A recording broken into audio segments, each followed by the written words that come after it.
YouTube to hit the mute button. Otherwise, I get feedback and all that junk. Can you hear me okay? I can hear you good. Okay, good. Want to make sure the audio is coming through. And on the YouTube to hit the mute button. Otherwise, I get feedback. There we go. I guess it catches it as soon as I hit the go live. I guess it starts going live, even though it doesn't show it's live yet, because it just caught me talking about the whole mute button and all that stuff. So anyway, oh my goodness. All right. So hey, welcome everybody. This this is another one of our meet the vendor, meet the sponsor series that we're doing for Gateway to Freedom 2025. And today our special guest is Red Maples Construction. Jason Hudson is here with Red Maples Construction, going to talk about a little bit about what they do. But real quick, let me mention that we are going live this weekend, Saturday and Sunday, at the Hollywood Casino in St. Louis. If you bought your ticket, fantastic. Good for you. You're getting the room. But if you didn't get in the room, you didn't get your ticket, you can get in the Zoom. So if you're not in the room, you can still get in the Zoom and look at all the speakers, listen to all the speakers, take the stage, and learn some incredible real estate investing gems and nuggets. Now, because you won't be in the room, you won't get to actually walk up to the Red Maples Construction table and booth and talk to Jason and his team about what they do. So we bring them on these YouTube live videos so that they stay on the YouTube channel and people can go back out and look at this interview, look at this talk about what Red Maples Construction does. Without any further ado, I've got Jason here. Jason, tell me about Red Maples Construction, my friend. Absolutely. So we are an investor-friendly construction company. We focus with the investor. My partner and I, we are investors ourselves, so we are very aware of a lot of the headaches and the heartaches that investors go through, especially new investors just getting their feet in the ground. We focus a lot on getting you the best ROI for what you've got going, and we try to figure out ways that we can do some value adds. So when we're on site, we look at it as though it's our own properties. We look at it as though, how can we do this to make it the best for the client, and the way we would handle it to make us the most profit, we would handle it the same way to make you the most profit. And so we really focus on that construction. We know timelines are extremely important. We know that being able to get jobs done in a timely manner so it's not off market for so long, and making sure it passes that inspection. As many people know, in St. Louis, you got 94 different municipalities and 94 different sets of rules. So we try to do the best we can to make sure you get to a passed inspection as quickly as possible, so that you can get your either rental property on market, or we can get you a flip ready to go, and we can get you where you need to be as an investor, so you can go back out and do this thing over and over and over again, make more money for yourself, and put us to work, to be honest. So that's what our goal is. And Ed, I don't know if you can see it through this little video, but it's rain or shine. We are out going. I'm actually dressed in my work clothes today. Some of my guys are needing a little extra hand, so I'm out there digging in, whether it's raining or not. Look at you rolling. Number one, you're getting out there rain or shine. Two, you're rolling up your sleeves and getting dirty with the crew, man. Love it. That's right. Love it. How long have you been in construction yourself? I have been in construction for 24 years, actually going on 25 now. My wife reminded me I am getting old. So, but no, yep, you just tell her you started construction in third grade. Right. Right. I don't know. I get a little more gray for that now, but so, but yeah, I've been doing this for a little over 24 years, and I went out on my own about 5 years ago now. Okay. Decided to get out there and try, and I was the guy doing it all. Now I've got teams out there and teams behind me, so I'm pretty blessed in that regard. That is amazing. It is amazing that now you've got this team you support, and you provide an opportunity for these folks. And that actually, just that part, let me take that just a minute. We'll get back to Red Maples Construction specifically, but that part translates to real estate investors so much, because when you start out, maybe you start out by yourself, like you said, you broke off by yourself, and real estate investors want to be that solopreneur, right? And then as they scale, they can bring on people on their team, whether it's directly their team, that like you've got a team of people that work with you, work for you, or if it's your team is, hey, I've got Red Maples Construction as my contracting crew, that's my team. Hey, I've got this real estate agent, that's part of my team. I mean, they don't actually work under you. They're not W-2 people, but they're part of your team, right? That's your lenders, your whatever. That's part of your team. So the fact that you were able to go from solopreneurship to bring on a team that actually depends on you and is looking for you to bring them work and a paycheck every week. How has that changed? Like how has that changed your mindset on working and only worrying about you and your family? And now, let's be honest, as an entrepreneur that has a team that is working for you, now you worry about everybody else too, right?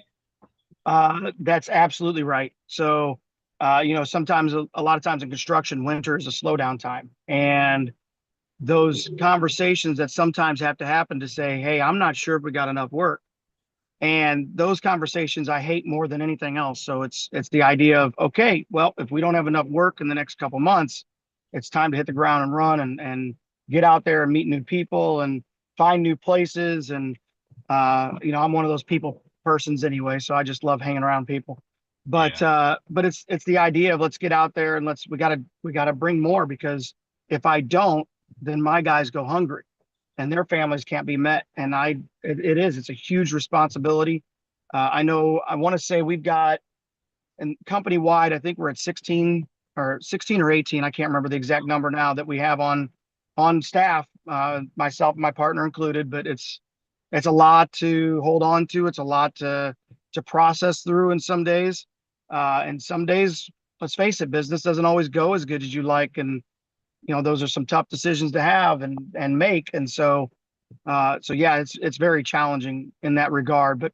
But it's, I don't know, for me, it's the challenge that I enjoy. So go find another thing. Let's go push another button and see what we got. Yeah, you guys are always out there hustling. You're at all the meetups. You're at different things. You're always getting your name out there, networking with people. Again, sticking with this, like what translates. It's very similar to real estate investors. You got to get out and get to the networking events and get your name out there, meet new people. I talked to somebody the other day that literally it blew my mind. That they were like, no, I know enough people. It's like, what? Oh, wow. Yeah, they're like, I know enough people. I don't have to. I'm like, wow, really? That's incredible. And then I remember a couple of years ago, I was fairly in the same mindset that, I stopped going to real estate meetups for a while there, focusing just on my business, didn't go to the real estate meetups. And then I went to, I host, except for the ones I host. And then I finally went to one and I was like, holy cow, 80% of this room I don't know. And that's a bad thing. It's a bad thing because I should have been in the rooms, keeping the existing relationships going, which I do, but building new relationships. And that's what you're out there doing, right? You're building new relationships with real estate investors, planting the seeds, right? I mean, you go to a meetup, you meet, John Doe, Jane Doe, or whatever. You're not probably I mean, you'd love for it to happen, I'm sure, but you're not expecting, okay, business tomorrow with this new person, but you're planting the seeds for future relationships, right? That's exactly what it is. So one of our things with our core values is we take a partnership approach. Everybody's a partner with us. I don't care if you're the investor. I don't care if you're Mrs. Smith that wants a kitchen remodel. We partner with you all the way. We're there to try to create that long-term, long-lasting relationship. I don't want little one-offs. I don't want little, it's the relationship for me. I want to know, hey, when so-and-so calls, I know who they are. I know what's going on with them. We talk about their kids. We talk about their families. Especially if you're an investor that's working with us, because I want to know more about you to know how I can actually serve you in the best way possible. So that's one of the things that we actually hold very strong to, is that we are a partner with whoever it is that comes our way, and we create that long lasting relationship. That's awesome. That's incredible. I love that part. I do love that part because you do get that personal, you just get that personal feel and touch. You get that personal service when you're working with somebody who cares about the relationship. So that's awesome. Appreciate that. So tell me a little bit about you're going to be at the conference, and I'm assuming you're going to have more than just you there. That's right. What do you hope to achieve there? So one of the biggest things that I would like to achieve on our end as a sponsor anyway is just one, brand recognition. We're out there, we're still there, we're still serving, but I want to give value. It's more than just I want you to know who I am. I want to give some kind of value. So one of the things we're going to do is that we're going to do this really great giveaway that we are going to have. And one of those pieces in that giveaway, and I'm not going to spoil it all, but one of those pieces in that giveaway is going to be time with me walking a property and you get to see everything we do from the beginning to the end. You're going to see everything that we have going on, how we look at every project, what we're looking for on every project, every bit all the way through. And then we give you that value add so that you know what you're looking at. And so that way you get to actually see our perspective and how much detail goes into one of the scopes we write from very beginning to the end. And so, and then we're going to give you a little package deal to go with it. So Wow. that's what you're going to get. I want to be able to teach, especially some new investors in the area that are trying to just, get off the ground. I want to show you what you need to be looking for when you're trying to buy those houses. Because let's face it, there's houses that people buy that should have never been bought, but they think, oh, it's so cheap. There's a reason that it's cheap sometimes. So be careful. Absolutely. They, too many times, and that, I mean, that's an amazing thing, man, that you guys are doing that. There are, man, that is amazing. And the folks that know what they're doing, hey, come spend the day with us, walk through these properties we're working on and this and that. I'm going to point out all that, man, that's invaluable. I mean, that's huge. Thank you so much for doing that for our guests. That's awesome. See, all of you people going to join on the Zoom, listen to the speakers and everything. That's great. But you get in the room, you get opportunity to win something like this with Jason, and you learn from Jason and his crew and all that stuff. But I'm not preaching. I'm just saying it's amazing. But it is fantastic. And wow, man, that's great. That really is great, because so many times, especially new investors, depending on where are they learning, getting into real estate investing. Oh, I watched on HGTV, they did this, and this. I'm going to do that, and they forget the pool permit for this. They forget they don't know they're supposed to do this, whatever, right? Or they hire the cheapest possible person. You get what you pay for. Let's be honest. To some degree, right? There's a difference between hiring you guys who know what they're doing, who's experienced and skilled, and hiring some crackhead on the street who's going to take your $200 for the day and you won't see him for 3 weeks. It's true. I've done that. I mean, I've literally, when I first got started, man, I would take the lowest bid I could get and cross my fingers and hope the person would show up. Man, those were lessons learned. And that's one of those things that, I always tell people, look, you can't look back. You can't go forward while you're looking backward. So it's okay to revisit and mark your lessons learned and move forward, but you can't be, man, I wish I could go back and change that. No, just you learn the lesson, right? So that's right. You're going to pay for education one time, one way or the other, either time or money.